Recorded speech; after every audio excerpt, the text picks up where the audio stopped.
Good evening, everyone, and a very warm welcome to our session on financial well-being. Wiki Coaching Council is part of Women's Indian Chamber of Commerce and Industry, and we are dedicated to the cause of making coaching accessible to all, considering what a transformative experience it can be. This episode is the fourth episode in our series called Coach Dialogues.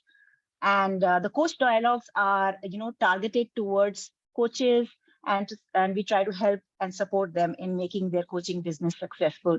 You can look at our previous episodes on our YouTube channel. I'll request Seema to share in the chat box our YouTube link. Please go there, have a look at the past series as well. So today's topic is financial well-being for coaches, but we will also be specifically focusing on women and on self-employed people in general, because this is such a pertinent topic and very relevant for everyone. And we will also be sharing some links with you towards the end of the session, which our panelists have very kindly agreed as resources for you to go back after this session. And in case you want to follow up with your financial well-being journey, please go ahead and do that. So we will be sharing. Do share your questions in the chat box. We'll try and address as many of them as we can. We already have a whole list of questions from you all. So let me get started. $2.89 billion US dollars. That's the size of the coaching industry worldwide. And it's growing in leaps and bounds in the last 4-5 years. And a lot of this is self-employed people. In fact, self-employed people itself they are growing and becoming a larger proportion of the total population post the 2008 recession, and of course now after the pandemic as well. And interestingly, self-employment can be very satisfying, but at the same time, 9 out of 10 people, there was a research done in the US, and they found that 9 out of 10 self-employed people worry about their financial concerns. And that's a big proportion. But interestingly, a very small proportion of the total population is actually financially literate and educated. So that's why we, at the Wiki Coaching Council said, okay, fine, let's take up this topic because it keeps coming up when we are talking to our coaches, trainers, consultants, other self-employed people. And that's when we said, okay, fine, let's go and get, experts in this field. And obviously we wanted women because, we are a women's organization. And so the first reaction was really shocked because there were very few women in this space. And the second emotion was a very pleasant surprise because when we did zero in on our panelists, we figured that they are absolutely at the top of their game. And which is why, I'm completely honored to introduce our panelists today to you. And without further ado, I will go ahead and do that. So we'll start with you, Mrin. Very warm welcome. And thank you for joining, our panel today. Mrin is the founder of Finsafe India Private Limited. It is a financial education company, and it has impacted more than 150,000 people to lead better financial lives. She has more than 25 years of experience in wealth management, and she has worked with Citibank, Deutsche Bank, Birla Sun Life. And in fact, you will find Mrin being interviewed very often by all the top business channels, CNBC, Z Business, and so on. And she's also writing in top business magazines, and she has her own column as well. And in fact, she has won the CNBC Grand Jury Prize for work done towards financial education and inclusion in the UTI CNBC Financial Advisor Awards 2015 and 2017. So that's really something. I mean, we are so grateful for you to have joined today, Brez. Thank you. Thank you. Okay, moving on to Ria. Ria, we are delighted to have Ria on our panel because, she's somebody who has achieved so much in her young life and is clearly a role model for our younger viewers today. So Ria, thank you very much for joining. A quick introduction. Ria is a qualified finance consultant with experience in fintech, catering to hedge funds, specializing in capital markets.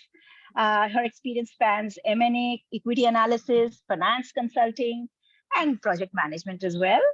She has forged strong relationships, working directly with C-suite leadership in multiple geographies, which is great. And Ria is an MBA graduate and a Dean's List awardee from the University of Oxford, and also an accredited chartered management accountant from CIMA UK.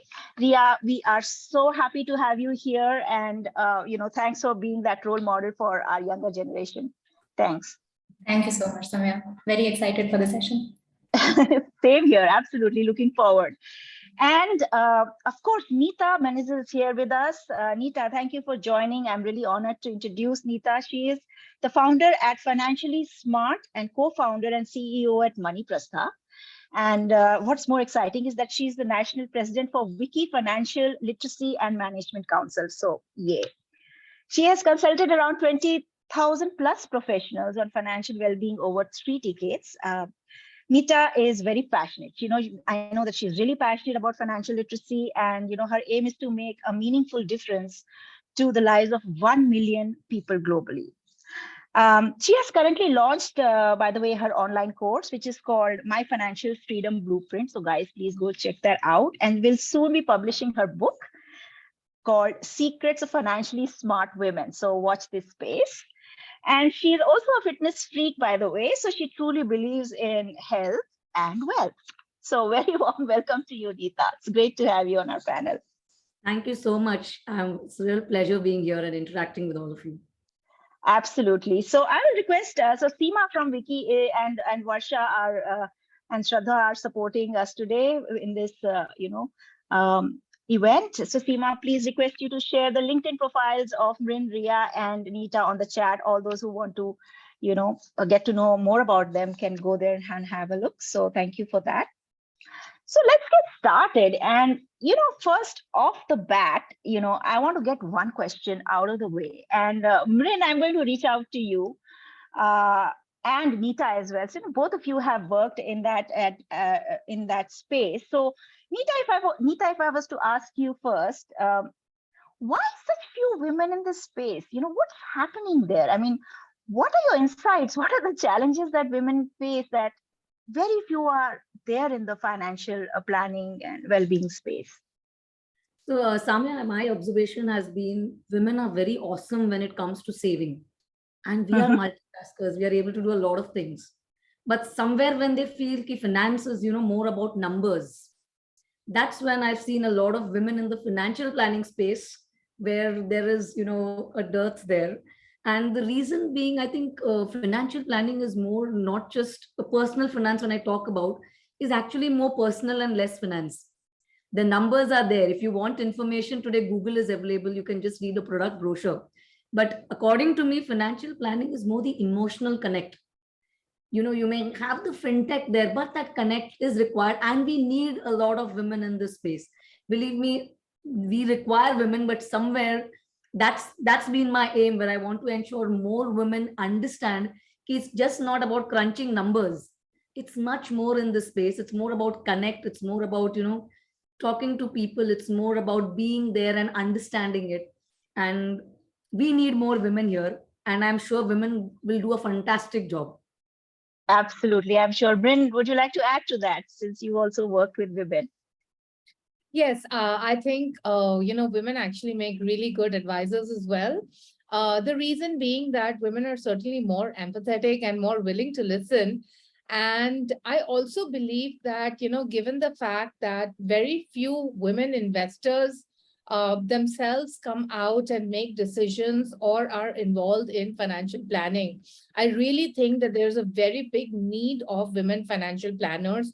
In fact, at Finsafe, we have just launched financial counseling, where we are trying to connect investors with counselors, whom they can just talk to without being sold a product. And I think that's where we really need more and more people to come in.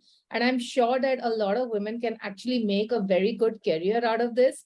Traditionally, the financial services industry, especially at senior levels, has been dominated more by men. It's a very, very male-dominated business with very few women really reaching to the top. I mean, of course, right, we've seen a lot of bank CEOs and all of that. But, I'm just saying, keeping them aside, even at middle and senior management levels, for whatever reason, women just like to go into operation roles and don't really get into sales roles, right? Or advisory roles. So, and I think there's a time to change it now, as we are seeing change everywhere else. Yeah, absolutely. Completely agree. So tell me, Mrin, what behaviors or attitudes would support women in being financially healthy and secure? I think the first thing is to believe in yourself and get rid of the stereotyping. I'll give you an example. Last year or the year before that, on Women's Day, I got this forward, and this was some e-com company had this ad where every time a financial question was asked, women were stepping back. I'm sure you all saw that ad. Yeah. And every time somebody forwarded me that ad, I asked them, so what is the change you're going to make?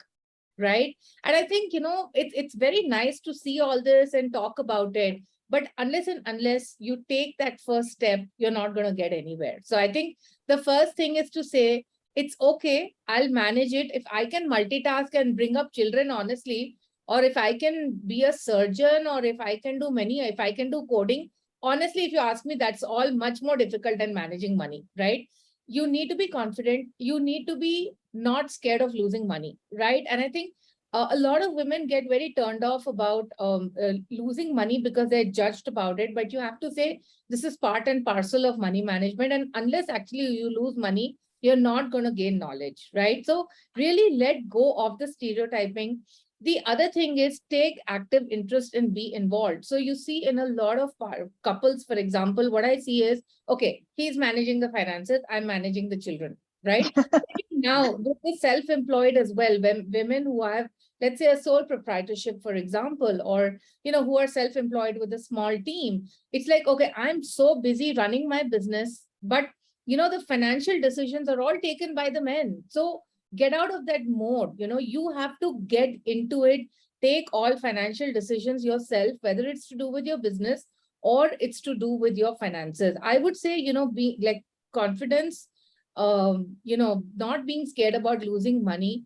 And the third thing is to really get it in your mind that I need to be aware and involved for my own well-being, because tomorrow if something happens, right, who's going to help you? You have to manage yourself. And I just want to make one more point. We saw a lot of this in the second phase of COVID, where we had a lot of companies reaching out to us saying that the couple of employees had unfortunately passed away, and the spouse did not have any idea as to what is even the bank account, or, where is the demat account? How do they go about making claims? And unfortunately, nobody can help you. We can help you to an extent by guiding you, okay, check here, check there, and all of those things. But beyond that, if you do not have knowledge, then it's a very difficult journey for yourself. So I'd just like to add there, I think since she talked about empathy, Mrin said, so important. And, I always have seen we women think very differently. We are very, differently wired as compared to men. So when we think about investments, it's more like, whether I can maintain that same lifestyle, whether I can bring food on the table, whether I can ensure my child's education is taken care of. We don't think of returns. But like, since there are so many men who've been dominating this industry, a lot of women have told me that they felt intimidated. When there was an advisor who's come and who's a male, they would come suited, booted, and the husband would be busy talking about kitna returns, what is the product, what is the structure of the product, which stocks are there. And they would tell me, we are lost because we have no idea. But when a woman, as a coach, or a woman as a financial advisor, when we talk to women, we understand that, we know. So we talk to them, okay, so what is your goal? Okay, you want to ensure your child has to be educated. So what have you decided for that? So when we talk to them in that language, they get more involved. So I think that's where we need a little change. And again, women are more thinking of holistic financial planning, which is the actual way to, talk about money, because money is just a tool, I always say. And our daily decisions, whatever we take, our life is the sum of those decisions. So if they take charge, like Mrin rightly said, we women have to decide to take charge. It's up to us. As it's up to me, So if I take charge and come ahead and say, no, I want to ensure that, I want to be financially free, then I don't need to take up that role only when there is something unfortunate that has happened, and then I'm taken for a ride. So the key to this is financial literacy and knowledge. And just knowledge is no point. Knowledge is potential power. But when you put it into implementation and then you act, that's when, this will really help, and this gender inclusion, this gap, all this will be taken care of. Yeah, wonderful insights there, and I like and both of you seem to echo the fact that, take charge of your own life. And somebody who's taken charge of her financial life is Ria. So Ria, I'm going to reach out to you. You have been doing financial planning yourself at a very young age. And so I want to just ask you, what aspects do you think are important while looking at financial planning, and especially given the the stage of life that a person is at? So just want to hear your insights. Sure. Thank you so much for inviting me, especially alongside Mrin and Nita, who have so much experience in this field. To answer your question about how I look at financial planning, there's short-term financial planning, which is basically just be aware of where you're spending. So there's regular spending that you can't control, rent, utilities, travel, and then there's discretionary spending. So for me, I like to eat at expensive restaurants, so I know that's where I like to spend my money. Okay. But for somebody else, it could be traveling, it could be shopping, it could be a hobby or a sport. So once you know where you're spending and where you want to spend, you know how much is left to save and invest. And in terms of your longer term plans, I'd say that you have those larger financial goals, but don't make a decision until you have a plan for it. For example, if you want to do an MBA, see how much money you've already saved up, whether you can get financial support from home, if you need to take a loan, and then choose your schools accordingly. If you have to take a loan, what kind of job will you be looking at after? Because you don't want to be burdened with a financial obligation for a considerable period of time. And that's just an example. If you want to get married, do you want to sponsor your own wedding? So then you decide the scale of the wedding. So just all these options are on the table, but whenever you're making a decision, just have those basic blocks of when will I be able to enjoy my money again? Yeah, that's really nice. And coming to the question of you talked about, Ria, you talked about which area do I want to spend on, and so therefore look at expenses, look at how am I going to get that return back, and so look at your future income as well. So one question that has been asked again and again by our audience, before even they registered, is related to income. Now, as we know, most coaches are self-employed and income is very irregular. We do not know when where our next client is coming from. And also, how much am I going to get from my clients? And so a very common question that we are seeing asked is related to planning of income. So what is my value in the market? How much fee should I charge? How should I negotiate? Those kind of questions. Now, Mrin, you are yourself a self-employed person. I'm sure you've answered that question for yourself at some point in time. So, if you could just share some thoughts on how does one go about, because, in the coaching field, the range is anything from 2,500 per hour to 30,000, 40,000 per hour. So how does one figure that out?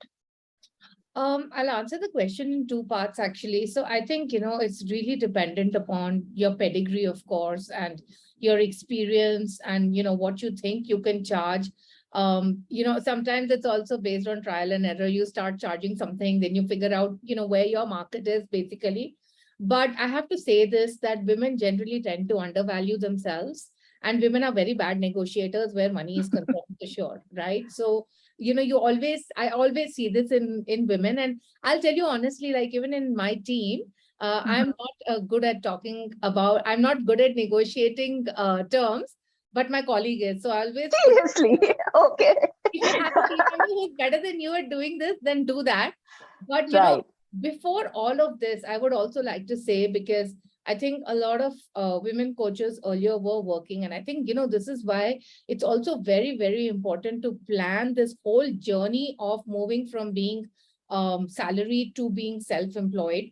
A lot of people, and especially women, also just jump into it, like saying, okay, I'm done with this job and now I just want to get into my own start my own thing. And one of the things I would like to also say is that we talk a lot about economic independence and financial independence, and we interlink both of them.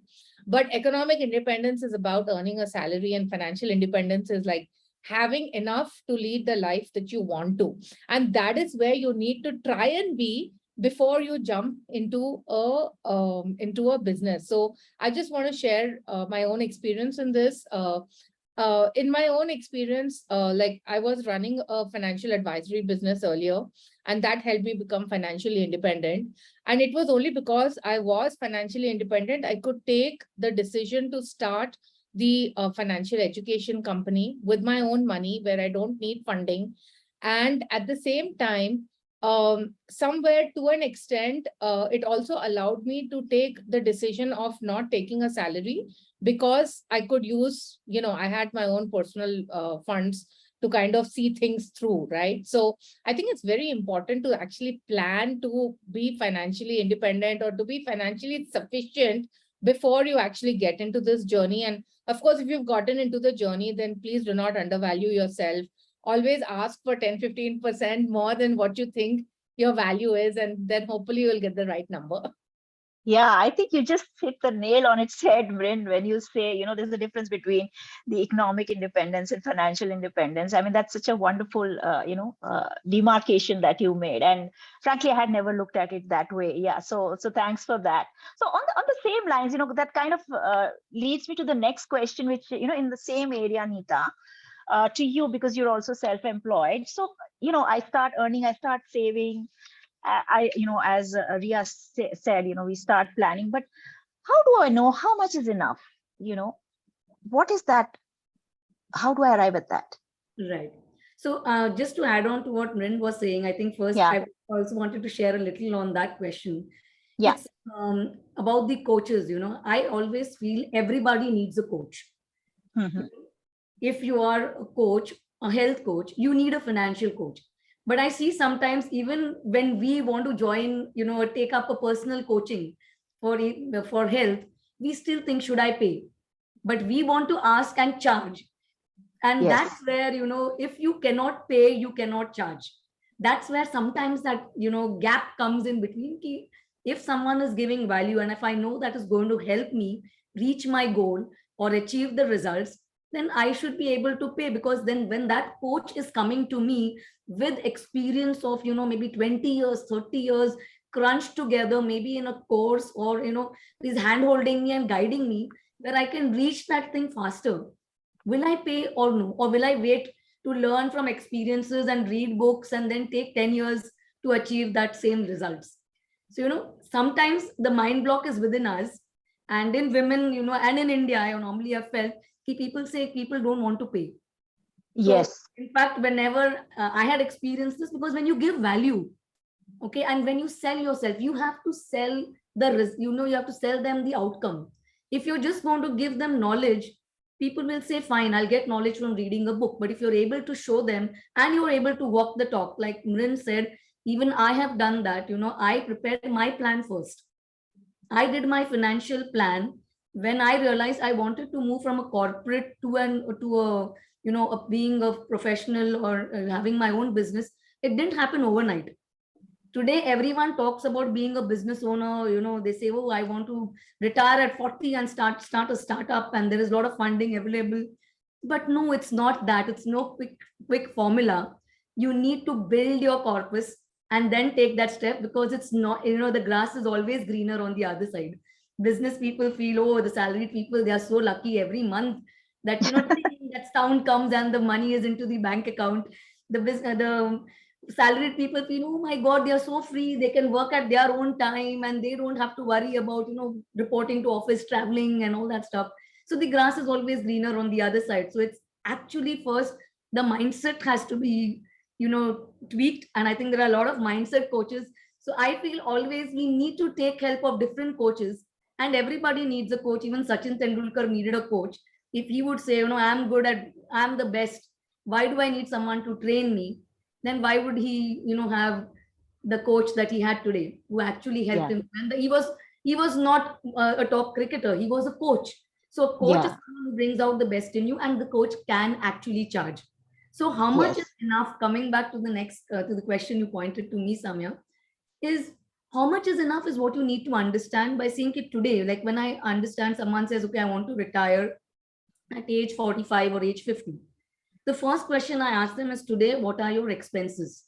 I'm sure at age 50, you would want to maintain that same lifestyle and same expense, right? You don't want to cut corners and, say, oh, I'm not going to travel by car. I'll go by train at age when I retire.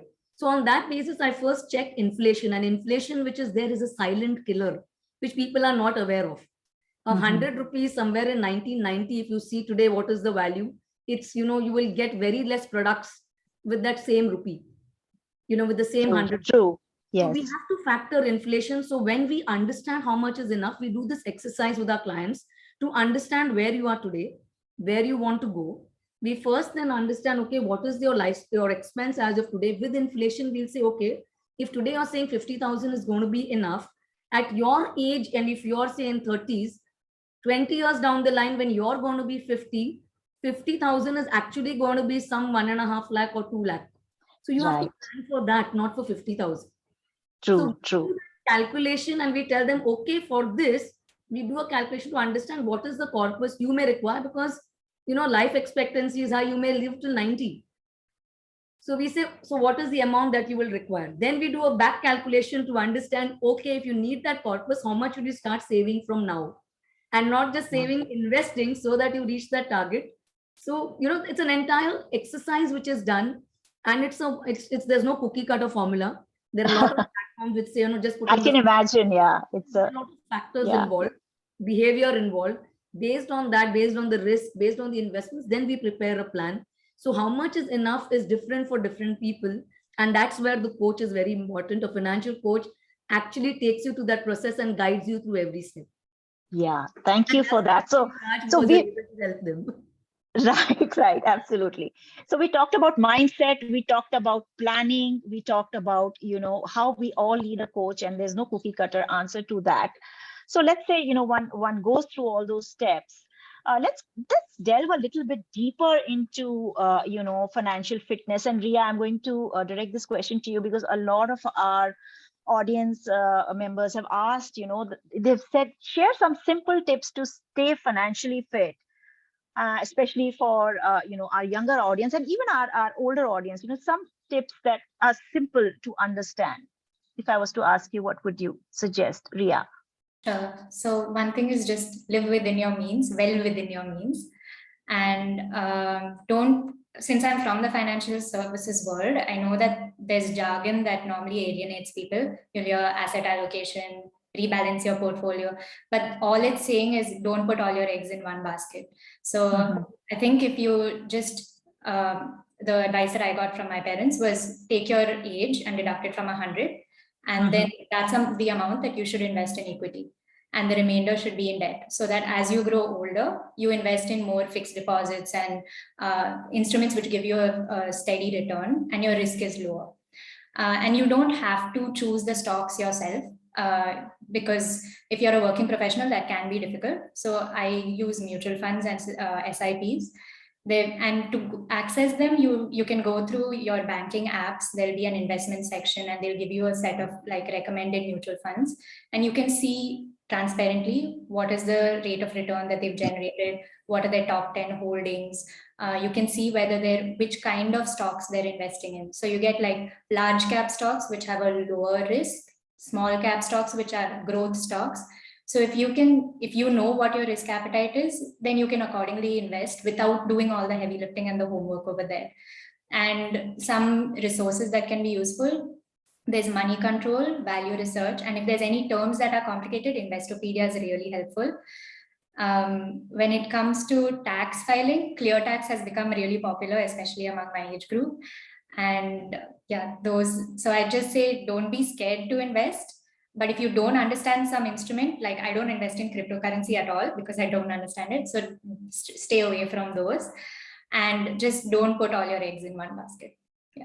Wow, those are some great takeaways. So Seema, I'll request you again.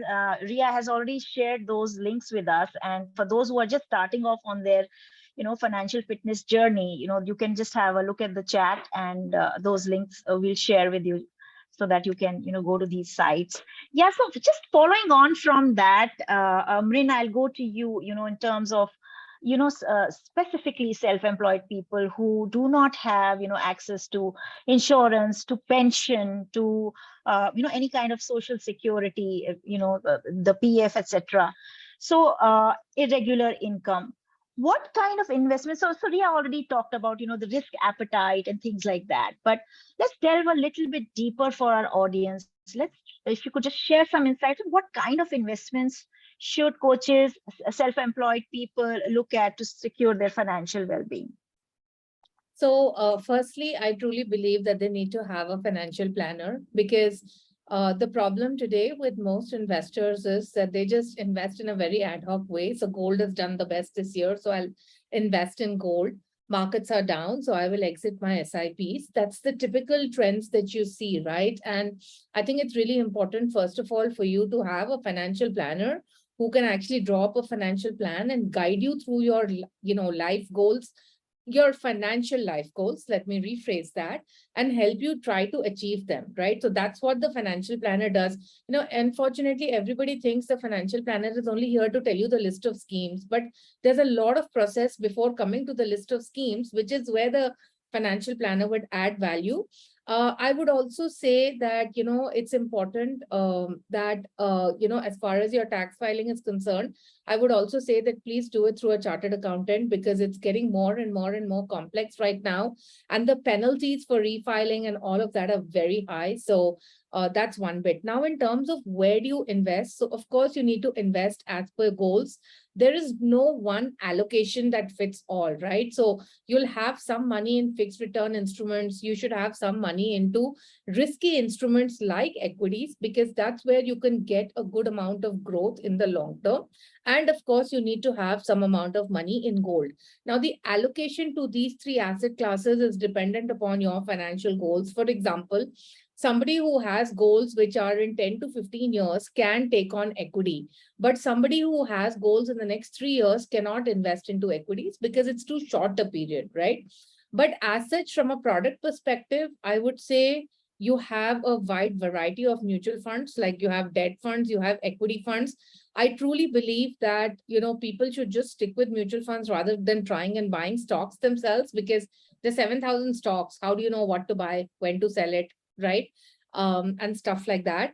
And as far as gold is concerned, try to limit exposure to gold. As women, we have a tendency to go and buy a lot of gold.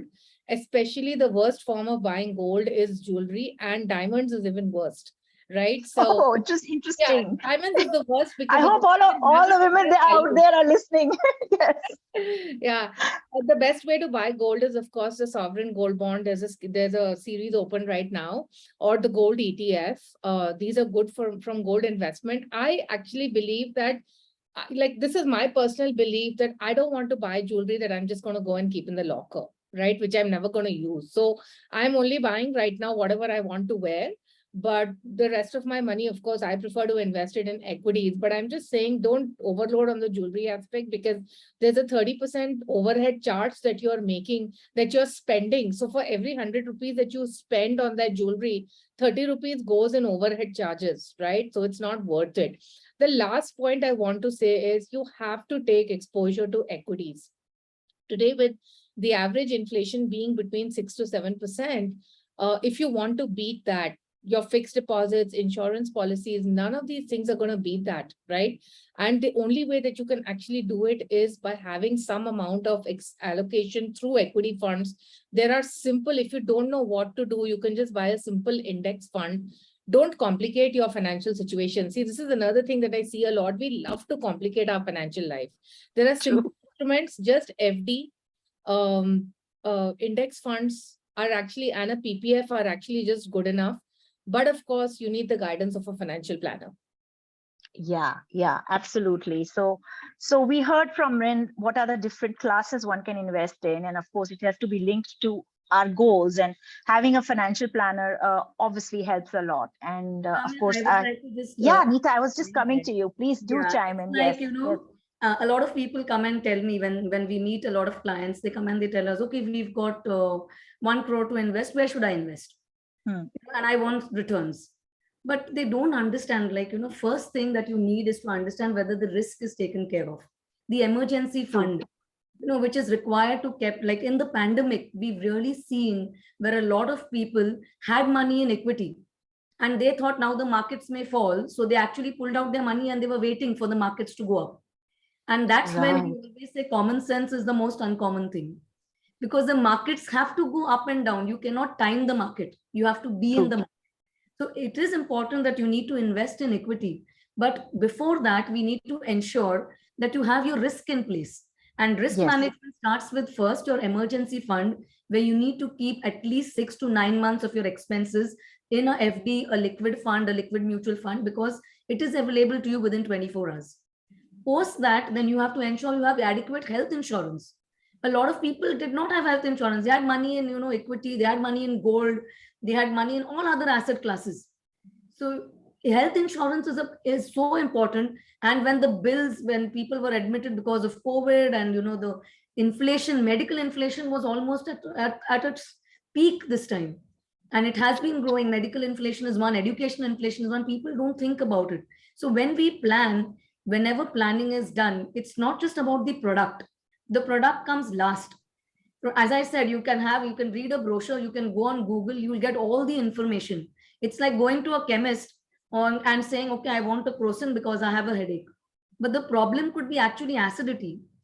It could Yeah. be something else. A doctor, a surgeon will be able to give you, a doctor would actually be able to tell you what is the problem with you and then advise you accordingly. It could be just you've not slept well for some days because you've got extra work or stress.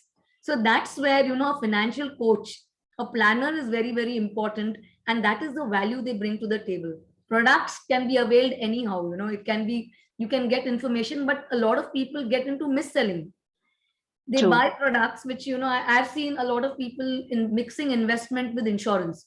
So I call them, I say, you have that bimari, which is एक तो कम insurance लेने की बीमारी, because they say कितना insurance है, 50 लाख का ले लो. Why? How? There is no calculation. They have taken it because a friend is an insurance advisor or a family member. I even have doctors who have been clients who said कि वो patient बोला कि sir, this is a very good plan. Or they have mixed investment with insurance. The insurance cover is so low, and an insurance product is giving you an investment where your return is just 4% or 5%.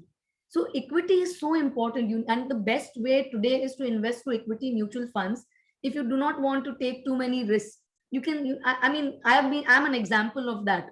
When I started off, when I decided to, actually say that I want to build my, start my own business, I did my own financial plan and I started investing in mutual funds. And I did it gradually. The important thing here more is, one, as Ria said, there is a lot of resources available, but the resources, are you making use of those resources? How resourceful are you? Are you putting them into practice? And post that, discipline and habit. I would say, leaving financial planning, everything aside, even if you follow the simple discipline of investing even 2,000 every month, it's not the amount you save, or it's the amount that you keep aside from what you earn. You may just have a salary of say 5,000. You can still save an amount and you can invest it in a disciplined manner. And the magical power of compounding, that is something which, even youngsters need to realize, which I've been telling my son, and I've been doing workshops with a lot of kids and youngsters, where we say compounding and the discipline and consistency is more important than anything else. All investments give you good returns, but all investors have different returns because of the two things of greed and fear. Because they panic when the markets are high, Right. and Right. then they Yeah. put out their money and they wait. So you have to participate in the market to get returns and to, ensure that you have wealth. And there is no other solution to get wealth, to create wealth, other than equity.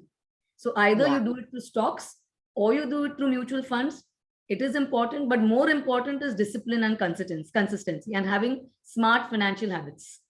Yeah. That's a lot of insights from all of you. I love the part on discipline and consistency, and also Mrin, when you talked about the different classes, so that's really nice. And so just want to pick on one point, Anita. You just mentioned that you do counseling, coaching for the younger generation. So I do have a 20-year-old, so and I'm sure many of us have siblings or children who are from a younger age group. So So just want to understand from you, Ria, and I'm going to reach out to you on this one. How can we be role models regarding financial literacy, and do share your own story? How did you come into getting into financial planning at such a young age? Because you did share that with us. So let the audience also get inspired by your journey. Sure. So my role model is my mother, and Okay. she's been investing since the age of 23 in the stock market many decades ago. I Wow. won't say how many because it'll age my mother. Um, but yeah, she bought her own house with support from her family at the age of 26, and she is the most diligent taxpayer I've ever known. And Okay. if you ask her for the return on her portfolio, she can tell you immediately. So I've grown up seeing that. I've heard these terms. So you just hear them in the house, and then you become financially literate, and you see a woman who's so in control of her finances that you just assume that this is how you have to be as well. But the other thing that it does is, as a woman and as a daughter, it inspires you to just dream big. I used to go, she encouraged me to go for karate. I dreamt of going to Oxford. These aren't dreams that you normally have unless you have parents that support you. And my father has always viewed my mother as an investor in her own right. So the impact that it's had on me is I'm looking for a partner who is looking for an ambitious and financially independent woman. I've seen them have separate bank accounts and a joint bank account. So those kind of practices, it's the role. I think financial well-being starts at home, and I've been really privileged to see it firsthand. Wow, that was so beautiful. Can I just add in out here? So Please, Min. I've had a similar upbringing where Yes. my mom used to handle all the money and all the finances and invest in stocks. And by the way, I just want to share this, that the impact that it has, while you can say that I went into the finance field, so I would anyway do it. My sister, by the way, is a scientist. All But right. she manages her own finances, like she manages money on her own. She's not kind of dependent on her partner to manage money or anything of that sort. And so this is the impact that, we as women, as mothers, can give to our children, because we can teach them to the importance of being financially independent, the importance of managing, being responsible and managing things on your own. And I think, that's a very, very big takeaway that we can, pass on to the next generation. And I mean, both Ria and I have kind of experienced it ourselves. Yeah, that's a wonderful story. What's your story, Nita? I know that some of your clients call you the finance doctor. Just share with us. I have a very different story. As I was listening to Ria, and when I said, wow, but in my case, it was a hair dryer which actually made me get into the financial planning space. Seriously. So in fact, I was a science student. I wanted to be a doctor. And my dad retired when I was in my 12th standard, when I was doing my 12th standard, and I had to take up a job. And at that point of time, I was doing my science, and I said, no, I want to still continue being a doctor. I was doing that and also earning. But when my dad retired, in fact, there was a wonderful scheme which he came and he told me once after he retired, he said, I'm going to invest all my retirement money. So why don't you invest some of the money that you've saved? Why are you keeping it in the bank, and that too in the savings account? At that time, I did not have much information about, mutual funds, the stocks. I was more involved with my world and, trying to ensure that I have to, earn some money so that, I can take care of my education. And I said, fine. I said, oh, it's a good scheme. And he said, yes, you'll get a hair dryer as a gift. And I was All right. So in fact, I put some 20,000 or 30,000 at that time, which I had saved, and I got a lovely yellow hair dryer. And the first 2 months, the post-dated checks came in, and I was like, wow. From the third month, none of the checks encashed. And then we Oops. realized it was a Ponzi scheme. We lost all the money. My dad also unfortunately lost most of the money until his last few years. He's been writing letters. It was one of the schemes called C.R. Bansali scheme at that point of time, in which a lot of people had put their money, where they had put some 24, 26% returns at that point of time. And many people lost their money. And at that point, I thought, if my dad, he was from commerce, he was an accountant in a firm. I said, if he didn't understand money, then who did? And with him, all his other friends and a lot of people whom I started reading and following up on the news and understanding, I said, there is something missing here. So I decided to actually understand money and take a deep dive And that's how I got into this.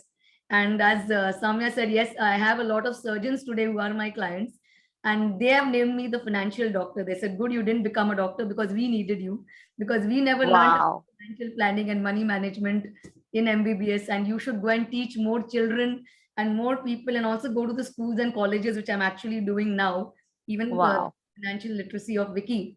That's one of the aims, which is a mission that we need to ensure, the simple things of understanding where I should invest, what are the right schemes, what is the risk involved. These are some important things. I've seen a lot of women as well. I've come across in these last few years, women invest in chit funds. Yes. There is so much risk in that. They feel, oh, I'll invest, I'll double the money that that I've saved, and they are saving money by keeping aside their desires, saving money, trying to ensure that they will help double the money. And there are advisors who come and chit funds, and they have said, okay, we'll double your money, and they do it the first time, the second time, but the third, fourth time they are all gone. There's Right. no one there. And that's where a lot of women sometimes who have burned their fingers, as I say, then say, oh, I don't understand this. And the men say, you don't talk about money, you better handle the, this is happening, a couple of The examples kids. where I have met women. Yeah. And Yeah. I've told them, it's all about understanding, it's all about financial literacy.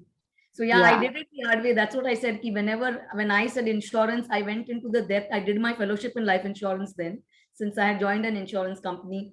I was a development officer. I trained a lot of advisors and financial coaches. Then I did my CFP to understand, it's not just insurance, there's much more. So I went and understood the entire thing, left insurance, joined a financial planning firm, understood what is it about, the entire planning. First did my own plan, and then I went and, I said, first you need to walk the talk. If I experience it, I'll be able to share it better. And that's been the Wow. decades of journey. Wow, what a wonderful journey all three of you have had. And you know what, my personal takeaway is that parents can really, be role models for the future generation. And we have more and more of young people, the millennials who would benefit from it. So that's a wonderful takeaway. In So, fact, Samir, one thing I learned from my mom, she was wonderful at saving. You all know, right. and that is something which I learned. So we were very good at saving, but investing was missing. Okay. So one side of the coin Everything, the was there. linkages, like we've seen a lot of people today. I've seen a lot of youngsters. They have subscriptions of everything: Netflix, Prime Video, Audible, Evernote, and the subscriptions are on. And today, once subscriptions are on, you don't realize. Sometimes you may not be even using it. Yeah. And it just gets deducted, right? But So, I've yeah. seen my mom even today, when she's at home, she's so particular. Even if it is the milkman, she will ensure she'll have a calendar which she will mark. So there are a lot of, Yeah. as I said, a lot of things to learn from parents, and a lot of things which we need to understand what is more that we need to invest in ourselves, and develop our skills and keep learning at all times. Yeah. So, this is, I mean, such wonderful journeys you all have had. And Bryn and Nita, thank you so much for allowing us to share your, site links with our audience here, because, this is just one call. There's, like we said, we all need financial coaches. We need to know where to go to. And your sites have such wonderful videos, podcasts, stuff like that. Seema, I'll request you to share, the links that Nita and Mrin have shared. We've already shared what Ria shared with us. So, and just to clarify, Vicky has no commercial interest in sharing these. We just are interested in making sure that you succeed and that you connect with the right people, with knowledgeable people who can help you. And there are wonderful podcast videos and stuff like that on both these sites. Please go ahead and explore it. And while you are taking down these links, I just want to go across to the audience very quickly. If there are any specific questions, would like to open for a discussion, if the audience has any questions. And Seema and Shraddha, if you have noticed anything that you would like to bring to our notice from the audience. I think there are some lovely comments in the chat box. People are super Yeah. impressed with the stories. I'm sure. So if we do not, while we're waiting for any questions live, I do have one question which came in through earlier when people registered. And that was, and I kind of remembered it when Nita talked about, when her dad retired. So there is also a question on how do I plan my retirement and when do I do it? So maybe we can start with Mrin. Mrin, you could share your views on that.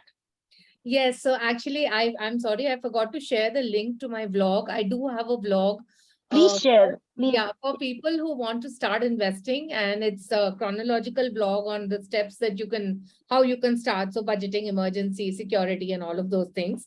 Wow. But as far as planning for retirement goes, please remember that it's very important to start planning for retirement when you start working. And the earlier you start, the better it is, because every 5 years that you delay, saving for retirement, the amount that you need to invest is going to double, right? So it's very important to start saving as early as possible. Again, I would say that, you would need to use a calculator and figure out the amount that you need to save, because it's going to be based on the lifestyle. So that means that, you'll have to take into account current expenses. So it's going to be based on the expenses and the sort of lifestyle that you want to need and lead, and based on what could be your other requirements as well. In terms of products, I would say that, again, for the self-employed, of course, equities, we talked about debt funds, all of these products are there, but there's another very good product called the National Pension Scheme, or NPS, where people can invest. And the way it works is that it matures at the age of 60, and at the age of 60, you can get 60% back and 40% gets into a pension scheme, right? So you get a regular pension out of it. So if you want something like that, which is going to give you a regular return, then I think, this is a good product to look at. It does have a lot of other good tax benefits as well. And it's highly promoted by the government, because it is a government scheme, but it does not give you a fixed return. So remember that. Okay. Right? Okay. So look at NPS with with a good amount of equity allocation is what my suggestion would be. But of course, that's the last stage, right? The first stage is figuring out how much you need to invest for it. Yeah, absolutely. Please share your, if you have your link ready for your blog on our chat. Yes. So just would like to wind up with final words from all three of you. We'll go across to you. Ria first, final words, thoughts. Your own takeaways, and any messages for our audience. So I think start early. Don't be too scared to invest. And if you can, then diversify your risk, put them in different baskets as early as you can. Live within your means. Don't overspend. Yeah. Live within your means. Absolutely. That's a simple and straightforward message from Ria. Thank you. Nita, last words from you? Yeah, so I would say the financial planning journey is an awesome one. It's your journey, so you should enjoy it. It should not be a stressful journey. So whatever it is, enjoy the process. Be focused on the goal, be disciplined, have proper smart financial habits. And I think that will help you reach there. And the most important thing, start now. It's not the amount, it's not whether it's 1,000 rupees, 2,000 rupees, or you wait for the next increment. It is now. Allow the power of compounding to work for you. Yeah, thank you. Mrin, last words from you. Yes, just adding on to what Nita and Ria said, I think it's important to make yourself into an informed investor. Please do read up about personal finance. You can take the subscription of any of the financial dailies. I mean, my personal favorite is Money Control. I do write a column for them though. But I love their columns. They're very, very investor oriented. So do try to, read a bit more and become an informed investor. And I think, the key to being successful in any aspect in life, whether it is financial or any other aspect, is really having the balance. So the balance in spending, the balance in investing correctly, and the balance of remaining invested. And I think that's the real key to building wealth. Wow, thank you so much, all three of you. I just cannot thank you enough for making time today and sharing your valuable insights. And thank you to the wonderful audience and all the great questions we had. And all I want to say is that, clearly just your certifications, your experience is not enough for you to be financially successful in your business or as a coach or as a trainer or consultant or whatever. And obviously we need a lot of financial literacy. So go out there, hey, because it's never too late. So go out there, and wishing all of you a wonderful, healthy and prosperous life. Thank you all. Thanks. Thank you, Samya. Thank you. Let's Team. get financially smart. That's Yes, one yes. message. Financially smart. Thank you. Thank you. Okay. Thank you. Bye-bye. Bye. Yeah, we can stop.